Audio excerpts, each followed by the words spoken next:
ఉద్యోగులందరిని గూడా ముందస్తు అరెస్ట్ చేయడము, లేకుంటే మీరేదన్నా ప్రెస్ మీట్ పెట్టినా గూడా అక్కడ అరెస్ట్‌లు జరుగుతున్నటువంటి పరిస్థితి. ఎందుకు? అంటే మీరేమన్నా అవాంఛనీయ సంఘటనలు జరగడానికి ఏమన్నా ఆస్కారం ఏమన్నా ఉందా? లేకుంటే అలాంటి ఏమన్నా ఆలోచనతో ఉన్నారని ముందస్తుగా పోలీసులు అప్రమత్తం అయ్యి మిమ్మల్ని అరెస్ట్ చేస్తున్నారా? ఏంటి ఈ అరెస్ట్‌ల వెనక ఉన్నటువంటి కథ ఏంటి?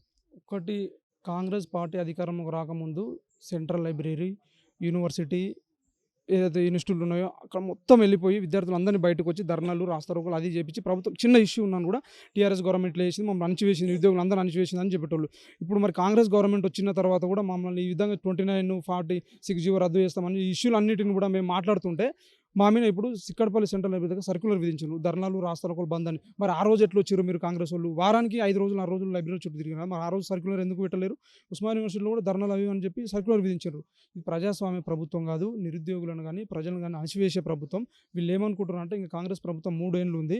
లాస్టు ఎలక్షన్ మూమెంట్‌లో 1 ఇయర్ ఉంటే అప్పుడు నోటిఫికేషన్‌లు ఎయొచ్చు కదా! అని చెప్పి వాళ్ళు భావిస్తున్నారు.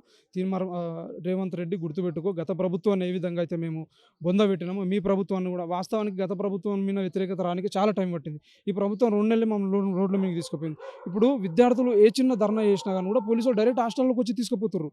ఎందుకు తీసుకుపోతుర్రు? ఇంకొక విషయం, రేవంత్ రెడ్డి గారు కేవలం ఆయన సీఎం పదవిలో ఉన్నాడంటే కారణం నిరుద్యోగులు, ఇంకోటేమో digital media. Main important digital media. చిన్న ఇష్యూ అయినను కూడా దాన్ని ప్రజలు గ్రౌండ్ లెవెల్ వెళ్లి హైలైట్ చేసింది డిజిటల్ మీడియా. ఇప్పుడు రేవంత్ రెడ్డి గారు ఏమంటుండు, శాటిలైట్ మీడియా హైలైట్ చేస్తున్నారు. అంటే శాటిలైట్ మీడియా వాళ్ళకి ఏబీసీలు వస్తే డిజిటల్ మీడియా వాళ్ళకి ఏబీసీలు రావని అంటుండు.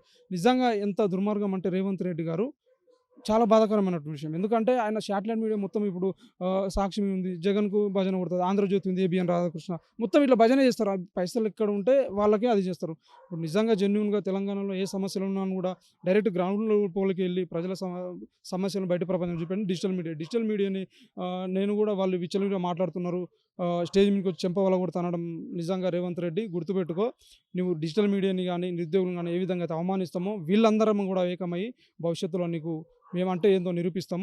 గత ప్రభుత్వం ఏ విధంగా అయితే ఫామ్ హౌస్‌కి పరిమితం చేసినామో నిన్ను అంతకు రెట్టింపులు దేనికి పనికి రాకుండా కూడా మేము రాజకీయ సన్యాసం తీసుకునేటట్లా కూడా నిన్ను చేస్తామని చెప్పి తెలియజేస్తున్నాం.